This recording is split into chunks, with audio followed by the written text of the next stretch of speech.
Those that deal with social anxiety are often living in fear, terrified of embarrassing themselves, saying the wrong thing, looking awkward, doing something stupid. But what if the thing that's keeping your social anxiety alive isn't actually embarrassment, but shame? Today, I want to explain the crucial difference between embarrassment and shame, and how understanding that difference could completely change the way you think about social anxiety.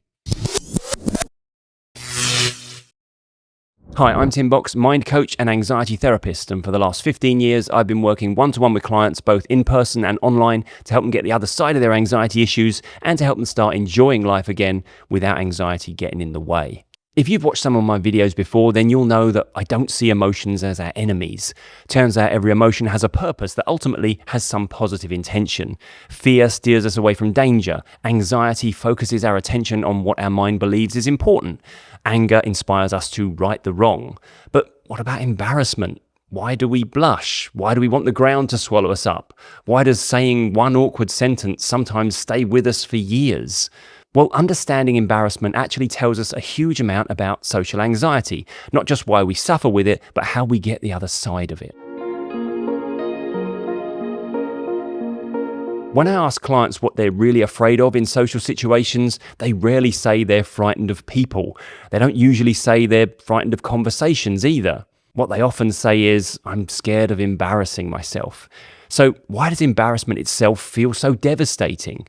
Well, imagine you accidentally call someone by the wrong name, or you tell a joke that nobody laughs at. You feel embarrassed. Your cheeks flush, maybe you smile awkwardly and look away.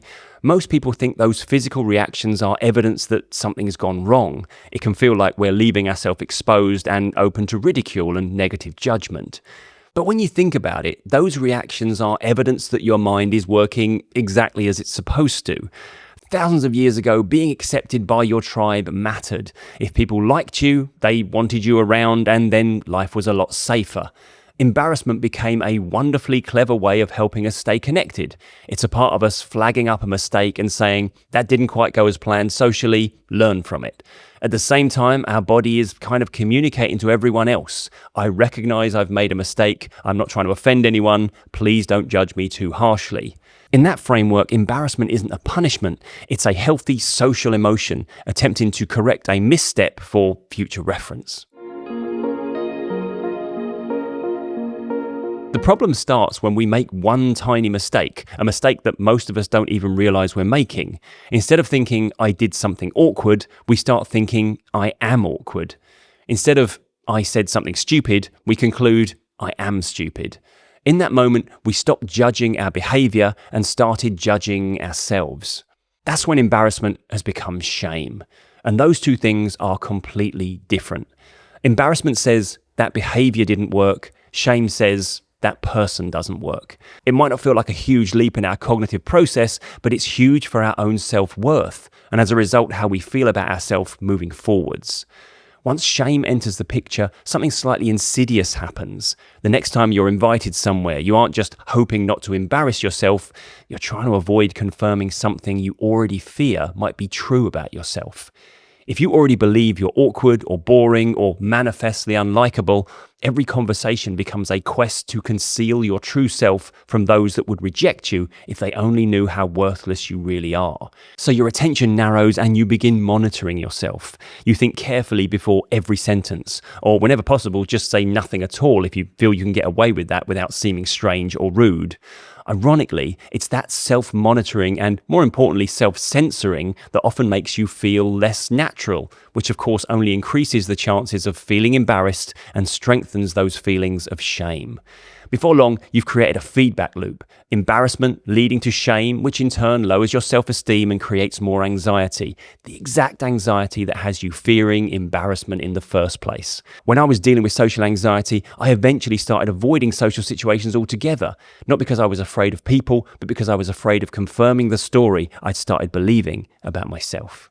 Before we go any further, have you checked out the members area of this channel? In there, you'll find hours and hours of extra anxiety and and mind coaching content, including my full control system training and the Clear Your Head Anxiety Relief Program. You'll also get full access to exclusive weekly live Q&As. It's just £9 for a full month's access, and you can join by hitting the button on the homepage or clicking the link in the description of this video. See you there. Before I became a therapist, I worked in my family plumbing business, and I'll be honest, I wasn't very good at it, and I hated it. As a result, I used to arrive late for work, take as many breaks as I could, and I'd leave as early as I could. I'd take as much time off as possible, and if a day of work got cancelled, I would be genuinely over the moon. And for years, I really believed I was lazy. And this wasn't just a thought that occasionally crossed my mind, it became deeply embedded as a part of my identity. Now, bearing in mind my family are all extremely hard workers, I would very much view myself as the black sheep of the family as a result of this perceived character flaw. And I'll be honest, I carried a huge amount of shame at that time, and I think it only contributed to my own social anxiety, the idea that there's something bad about me that I need to hide. But then something happened that changed my mind about all of this. I discovered hypnosis and, more important, hypnotherapy. I'd always been interested in the mind and how it works, and also in the way we forge our belief systems and how we challenge our assumptions. I think this was because I originally studied philosophy at university, so I guess these kinds of concerns had always been of interest to me. I spotted an opportunity to forge a different career path for myself, and suddenly I found myself studying constantly. I booked on courses and realised I was working long days, reading at weekends. Once I was qualified, I took every opportunity to get out there and promote what I did. I was networking and marketing myself tirelessly. If I didn't have a client, I would fill every minute of my time working to get more clients. Soon I was running a busy practice, and before I knew it, I was writing a book, creating courses, making videos like this. And then at some point I realised the story I'd told myself about who I was, this lazy person, wasn't true at all. It turns out I wasn't lazy, I just hated plumbing. Now, thankfully, I didn't allow that chapter of my life to define who I was forever. I kept learning about myself, and I found a version of myself I could be proud of. And that's something I think all of us need to do. One awkward conversation, one failed interview, one embarrassing presentation, none of these tell you who you actually are. They simply tell you something about that moment. It's easy to get caught in that loop of falling short in some way and then deciding that's part of our identity rather than a short paragraph of our story. But there's so much more to us than the self-judgment we cast based on our most embarrassing moment. So how do we break this cycle? How do we allow embarrassment to do its job without letting it become shame? Well, I think it's about recognizing that the version of ourself that exists today only does so because we've learned a lot of lessons along the way.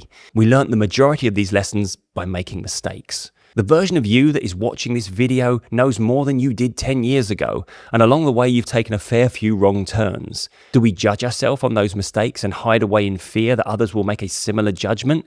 I strongly believe that every mistake means learning something we didn't previously know, which means an automatic level up to the most knowledgeable and experienced version of ourselves there's ever been. If we've just slipped up, then we've just grown, and that's a reason to feel positive, not negative. If you've said something awkward, excellent, you're human, learn from it. If you've made a mistake, great, your nervous system is giving you some useful feedback about that.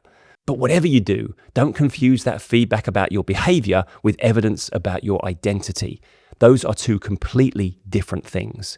If we all judged ourselves on the evidence of our worst mistake, then nobody would find the strength to get out of bed in the morning. One social interaction, or even 100, doesn't define your worth. We are all incomplete, essentially a work in progress.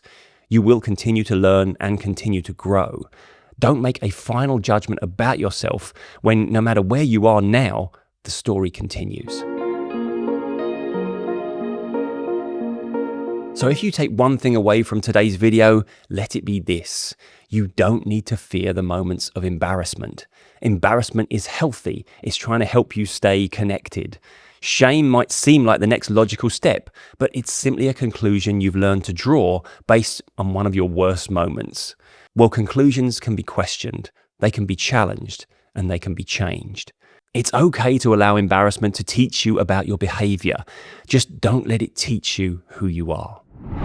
If the ideas discussed in this video are resonating with you and you'd like my personal guidance to help you get the other side of anxiety, then follow the link in the comments to book a free, no obligation consultation. And if you found this video helpful, please give it a like and subscribe to the channel for weekly videos on anxiety and understanding how the mind works. But that's it for this one. I'm Tim Box. Always remember, be kind to your mind, and I'll see you next time.